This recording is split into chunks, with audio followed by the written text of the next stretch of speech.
Bismillahirrahmanirrahim. Hi guys, I'm Fakhar Abbasi. Hope you will be fine. And today we are going to discuss a very important essay launching the angels by Bapsi Sedwa.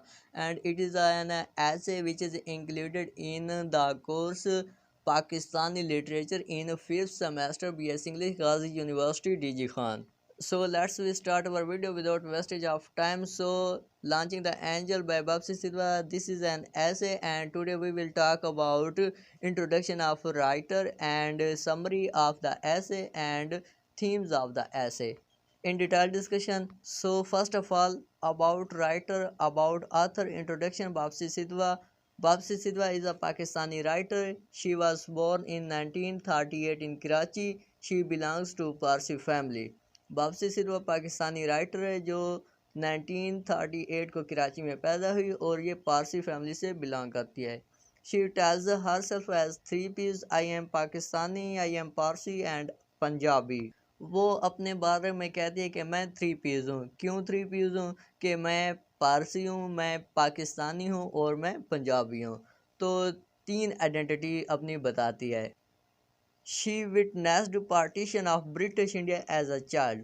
तो वो बच्ची थी जब उसने partition को देखा और वो आईनी गवाह है. उसने अपनी आंखों से पार्टीशन के मनाजर जो हैं वो देखे हैं और हम उसकी राइटिंग में पार्टीशन के सीन को देख सकते हैं. She is now currently living in USA with her husband Naushir and three children. अब वो अपने तीन बच्चों के साथ और अपने हस्बैंड नौशीर के साथ USA में रह रही है, क़याम पज़ीर है. इसके बाद अब हम समरी के बारे में स्टडी करते हैं. Launching the angels is an essay by Bapsi Sidwa that explores the theme of identity and belonging. Launching the Angel जो है ये बापसी सिदवा का ऐसे है जो एक्सप्लोर करता है आइडेंटिटी और बिलोंगिंग के थीम्स को. द ऐसे is set in the author's home town of Ahmedabad, India. ये ऐसे जो है ऑथर के अपने ही होम टाउन अहमदाबाद में सेट किया गया है. इसकी सेटिंग जो है वो अहमदाबाद में है और अहमदाबाद जो है वो इंडिया में है. And follows the story of a young girl named Samadhi who is struggling to find her place in the world. और ये एक यंग गर्ल समाधि की स्टोरी को फॉलो करता है जो वर्ल्ड में अपनी जगह को तलाश करने के लिए स्ट्रगल कर रही है, एफर्ट्स कर रही है. थ्रू आउट द ऐसे सिदवा used vivid imagery and storytelling to describe the cultural and religious diversity of Ahmedabad, where Muslims, Hindus and Parsis live side by side. तो इस सारे ऐसे में सिदवा ने शाइनिंग इमेजरी और स्टोरी टेलिंग का यूज़ करते हुए अहमदाबाद के रिलीजियस और कल्चरल जो इख्तलाफात हैं, जो डाइवर्सिटी है, उसको डिस्क्राइब किया है जहां मुस्लिम्स, हिंदू और पारसी साथ साथ रह रहे हैं. She also delves into the complexities of identity politics and the impact they have on the lives of individuals and communities. और इसके साथ ही सिदवा जो है वो आइडेंटिटी पॉलिटिक्स की कम्प्लेक्सिटीज़ की छानबीन भी करती है और उनके इंडिविजुअल्स और कम्युनिटीज़ की ज़िंदगियों पर जो इम्पैक्ट होते हैं, जो असर होते हैं, उनको भी वो डिस्क्राइब करती है, उनको भी एक्सप्लेन करने की कोशिश करती है. तो अब हम आगे बढ़ते हैं. समाधि इज़ प्रोटागोनिस्ट ऑफ द ऐसे. समाधि इस ऐसे की प्रोटागोनिस्ट है. Is a young girl who is caught between her Muslim heritage and her desire to fit in with the dominant Hindu culture. तो इस ऐसे की प्रोटागोनिस्ट समाधि एक यंग गर्ल है जो हेरिटेज में यानी कि विरासत में उसे मुस्लिम कल्चर मिला हुआ है. मीन्स ये जो समाधि एक यंग गर्ल है ये बेसिकली एक मुस्लिम गर्ल है और विरासत में इसे मुस्लिम कल्चर जो है, इस्लामिक कल्चर जो है वो मिला हुआ है और इसकी डिज़ायर है कि वो डोमिनेंट हिंदू कल्चर को अडॉप्ट करनी चाहती है और उसमें फ़िट होना चाहती है.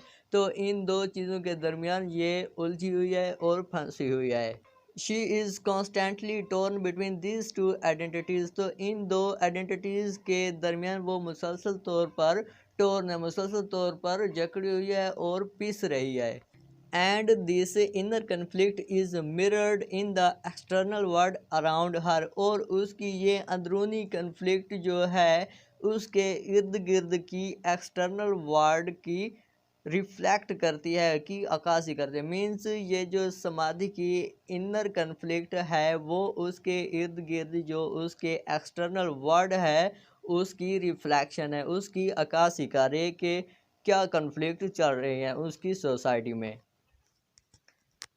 एज सिद्धवा राइट्स, जैसा कि सिद्धवा लिखती है, the city of Ahmedabad where we live is like a river. Sidhwa कहती है कि अहमदाबाद का सिटी जहां हम रहते हैं वो एक दरिया की तरह है। whose currents have been gulping and surging for centuries, carrying different cultures, religions and languages on its back। सिद्धवा कहती है अहमदाबाद एक दरिया की तरह है और इसका बहाव और तूफ़ानी लहरें सदियों से डिफरेंट कल्चर, रिलीजन्स और डिफरेंट लैंग्वेज को अपने अंदर ज़ब्त करते रहे हैं। मीन्स ये जो अहमदाबाद का सिटी है ये उस दरिया की तरह है जो सदियों से डिफरेंट कल्चर्स, डिफरेंट रिलीजन्स और डिफरेंट लैंग्वेज को अपने बहाव और अपनी लहरों में लिपटे हुआ है। थ्रू समाधि story, Siddhva raises important questions about the nature of identity and belonging and the ways in which these concepts are shaped by cultural, religious and political factors। तो समाधि की स्टोरी के थ्रू सिद्धवा जो है वो बहुत ही इम्पोर्टेंट क्वेश्चन उठाती है नेचर ऑफ आइडेंटिटी और बिलोंगिंग पर और कल्चरल, रिलीजियस और पॉलिटिकल फैक्टर्स पर जो इन नेचर ऑफ आइडेंटिटी और बिलोंगिंग को शेप करते हैं, बनाते हैं। तो इन तमाम पर वो इम्पोर्टेंट क्वेश्चन उठाती है।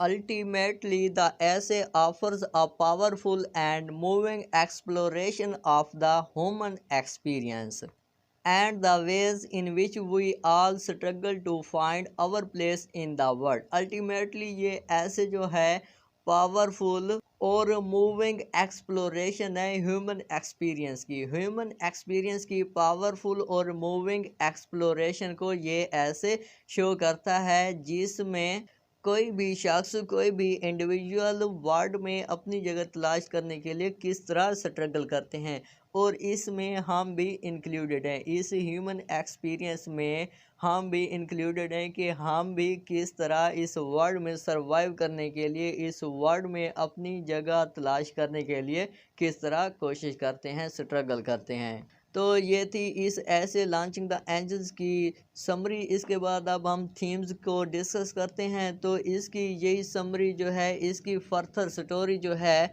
वो थीम्स के थ्रू हम डिस्क्राइब करने की कोशिश करते हैं। तो इसका पहला थीम है आइडेंटिटी एंड बिलोंगिंग का। The essay explores how Samadhi the protagonist struggles to find her place in the world. ये ऐसे एक्सप्लोर करता है कि किस तरह हमारी प्रोटैगनिस्ट समाधि जो है वो अपनी जगह वर्ल्ड में तलाश करने के लिए स्ट्रगल करती है। As she is caught between two Muslim heritage and her desire to fit in with the dominant Hindu culture. और वो इस डिज़ायर में जकड़ी हुई है, इन दो आइडेंटिटीज़ के दरमियान उलझी हुई है, फंसी हुई है। एक ये कि वो मुस्लिम विरासत जो है उससे मिली हुई है और दूसरा ये वो डोमिनेंट हिंदू कल्चर को अडॉप्ट करना चाहती है। तो समाधि जो प्रोटैगनिस्ट है वो स्ट्रगल कर रही है अपनी जगह तलाश करने के लिए इस वर्ल्ड में, क्योंकि वो दो आइडेंटिटीज़ के दरमियान उलझी हुई है, फंसी हुई है। एक आइडेंटिटी ये है कि वो मुस्लिम है और उसे विरासत में मुस्लिम कल्चर मिला हुआ है, और दूसरा ये है कि वो डोमिनेंट हिंदू कल्चर को अडॉप्ट करने की डिज़ायर रखती है और वो उसको अडॉप्ट करना चाहती है। She faces as inner conflict that reflect the external tension and divisions in her society. वो उन कन्फ्लिक्ट को फेस कर रही है, वो अपनी अंदरूनी कन्फ्लिक्ट को फेस कर रही है, जो रिफ्लेक्ट करती हैं, जो अक्कासी करती हैं और शो करती हैं उसके इर्द गिर्द की सोसाइटी की डिविजन्स और टेंशन्स को। जैसा कि जैसी उसकी फीलिंग्स हैं समाधि की प्रोटैगनिस्ट की, वैसी ही फीलिंग्स और सिचुएशन उसकी सोसाइटी की हैं और उसके अदर लोगों की हैं जो वहाँ रह रहे हैं। इसके बाद दूसरा इसका इम्पोर्टेंट थीम है कल्चरल एंड रिलीजियस डाइवर्सिटी, के कल्चरल और रिलीजियस जो इख्तलाफ है वो क्या है। The essay describes the rich and vivid cultural and religious landscape of Ahmedabad where Muslim, Hindu and Parsi live side by side। तो ये ऐसे जो है रिच और वेरीड कल्चरल और रिलीजियस डिफरेंस को एक्सप्लेन करता है, डिस्क्राइब करता है। ये ऐसे जो है अहमदाबाद के मुख्तलिफ कल्चरल और रिलीजियस डिफरेंस जो हैं उनकी अक्कासी करता है, जहाँ हिंदू, मुस्लिम और पारसी साथ साथ रह रहे हैं। The essay also shows how these different groups interact, coexist and sometimes clash with each other। और ये ऐसे शो करता है कि ये डिफरेंट ग्रुप जो हैं लोगों के, हिंदू, पारसी, मुस्लिम, ये किस तरह एक दूसरे के साथ इंटरेक्ट होते हैं, को एग्जिस्ट होते हैं और बाज़ औक़ात एक दूसरे के साथ इनका इख्तलाफ हो जाता है, क्लाश हो जाती है, लड़ाइयाँ हो जाती हैं। And how their histories and tradition shape their identities and world views, और किस तरह उनकी हिस्ट्रीज़ और उनके ट्रेडिशन जो हैं उनकी आइडेंटिटीज़ को बनाते हैं, उनके अकायद को, आइडियालॉजीज़ को बनाते हैं, वर्ल्ड व्यूज़ को बनाते हैं। क्योंकि उनकी आइडियालॉजीज़ जो हैं, उनकी आइडेंटिटीज़ जो हैं, उनकी बेस जो है उनके कल्चर हैं और उनके रिलीजन हैं और उनकी हिस्ट्रीज़ हैं। इसके बाद तीसरे नंबर पर बहुत ही इम्पोर्टेंट इसका थीम है social and political upheavals. Upheavals mean sudden change. Uphill का मीनिंग है सडन चेंज, अचानक से चेंज हो जाना, हालचुल मच जाना या कोई हंगामा वगैरह हो जाना, तो उसे अपहेल्स कहते हैं। सोशल एंड पॉलिटिकल अपहेल्स, सियासी और समाजी जो सडन चेंज आया है वो क्या है। The essay is set in the backdrop of the partition of India. ये ऐसे जो है पार्टीशन ऑफ इंडिया के बैकड्रॉप में सेट किया गया है। तो बैकड्रॉप का कंसेप्ट देखते हैं, तो कोई भी फंक्शन होता है, जब कोई भी पार्टी होती है तो जो स्टेज होती है उसके पीछे एक बड़ा बैनर लगा दिया जाता है, एक बड़ा पैनाफ्लेक्स लगा दिया जाता है, एक बड़ा कपड़े का पीस लगा दिया जाता है जिसके ऊपर डिफरेंट डिज़ाइनिंग होती है उस फंक्शन के रिलेटेड, उस पार्टी के रिलेटेड। तो सिद्धवा जो है, सिद्धवा वापसी वो कहना चाहती है कि पार्टीशन ऑफ इंडिया का जो इवेंट है उसका जो मनाजिर हैं पार्टीशन ऑफ इंडिया, तो इस इवेंट के बैकड्रॉप यानी कि इस इवेंट जो पार्टीशन ऑफ इंडिया हुई है इसके बैकग्राउंड में जो बैनर लगा गया है, बैकग्राउंड पे जो कपड़ा लगा हुआ है, जो बैनर लगा हुआ है, तो उसके ऊपर जो पेंटिंग है, डिज़ाइनिंग है, वो इस ऐसे की है। मीन्स सिद्धवा वापसी कहना चाहती है कि पार्टीशन ऑफ इंडिया जो हुई है तो उसके बैकग्राउंड पे यही इश्यूज थे, यही कल्चरल इशू थे, यही पॉलिटिकल इशू थे, यही सोशल इशू थे, यही कन्फ्लिक्ट्स थी जिनकी वजह से ये पार्टीशन हुई इंडिया की। इसके बाद फर्दर वो पार्टीशन के बारे में बताती है कि a historical event that resulted in the creation of Pakistan and the displacement and violence of millions of people, के पार्टीशन ऑफ इंडिया जो है ये एक हिस्टोरिकल इवेंट है और इसके रिज़ल्ट में पाकिस्तान जो है वो बन गया, पाकिस्तान जो है सेपरेट कंट्री बन गया और इसके साथ ही मिलियन लोग जो हैं उनके साथ ना इंसाफ़ी हुई, वायलेंस हुई और वो एक जगह से दूसरी जगह चले गए, मतलब माइग्रेट करके चले गए और माइग्रेशन हो गई, डिस्प्लेसमेंट उनकी हो गई। मीन्स मुस्लिम जो थे वो पाकिस्तान आ गए, जो हिंदू थे वो इंडिया चले गए। तो ये सारे प्रोसेस को पार्टीशन ऑफ इंडिया के वाक़े में बताती है कि पार्टीशन ऑफ इंडिया में क्या क्या हुआ। The essay depicts how this event affected the lives of ordinary people, especially women who were often kidnapped, raped or killed।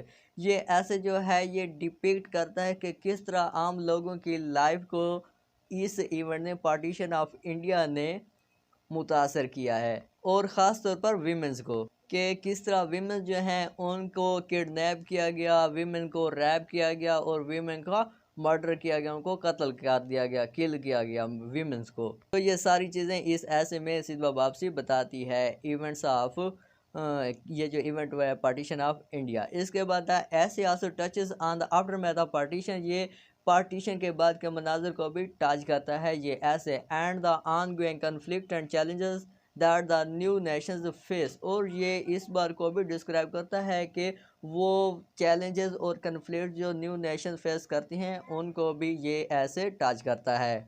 इसके बाद है एंजल्स एंड सिंबल्स, ये भी एक थीम है एंजल्स का। एंजल्स एंड सिंबल्स क्या है? The essay uses the motive of angels as a symbol of hope, innocence and beauty. तो ये ऐसे जो है इसमें एंजल्स का वर्ड जो है वो मोटिव यूज़ किया गया है, एंजल्स को एज अ मोटिव यूज़ किया गया है जो सिंबलाइज करता है होप को, उम्मीद को, इनोसेंस को और ब्यूटी को रिप्रेजेंट करता है एंजल्स का वर्ड।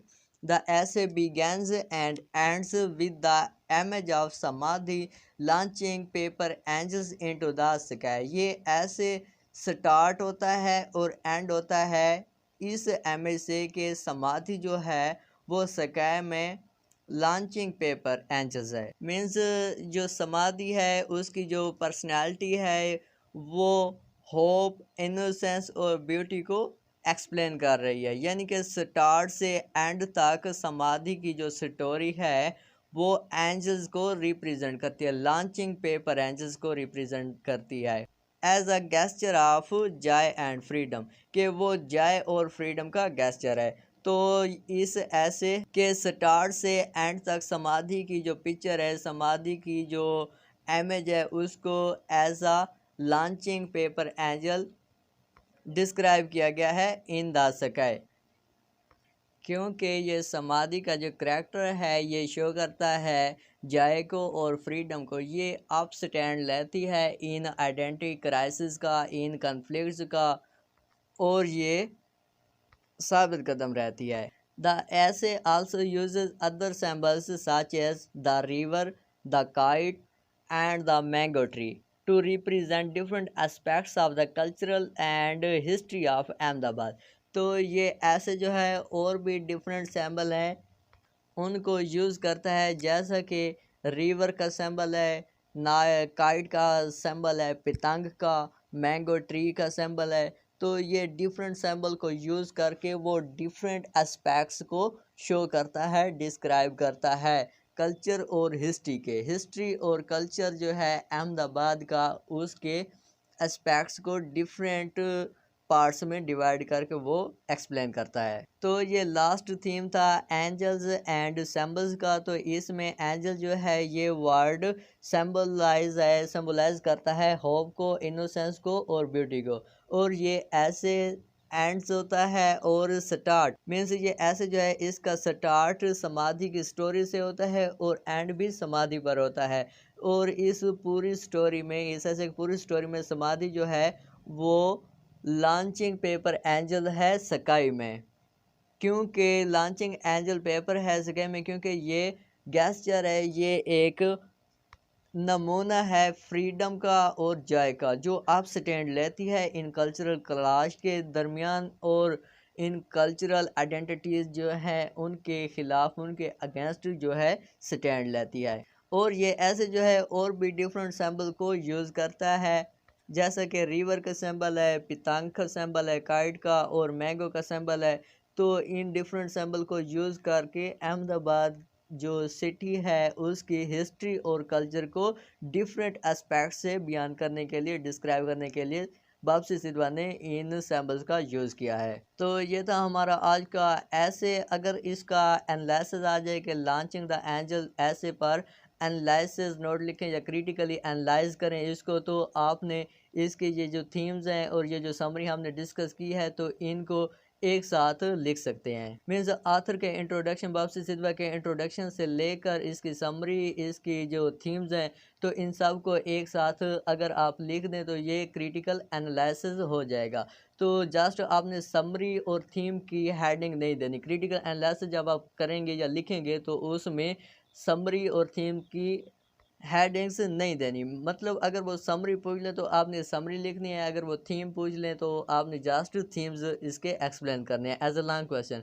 और अगर वो क्वेश्चन पूछे क्रिटिकल एनालाइज करें वापसी सिद्वा के इस ऐसे को, तो उसमें ये इसका इंट्रोडक्शन भी लिखना है, समरी भी लिखनी है, थीम भी लिखनी है, इन तीनों चीज़ों को लिखना है। और जस्ट एक चीज़ का ख्याल रखना है कि थीम की हेडिंग नहीं देनी और उसके साथ समरी जो है उसकी हेडिंग नहीं देनी जब आपने एनालिसिस करना हो इस ऐसे का, या आप क्रिटिकल एनालाइज कर रहे हो इस ऐसे को।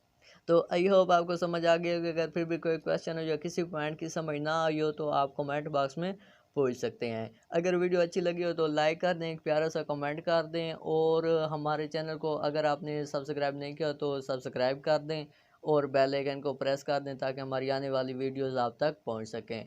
अब तक के लिए अल्लाह हाफ़िज़, मिलते हैं अपनी नेक्स्ट वीडियो में।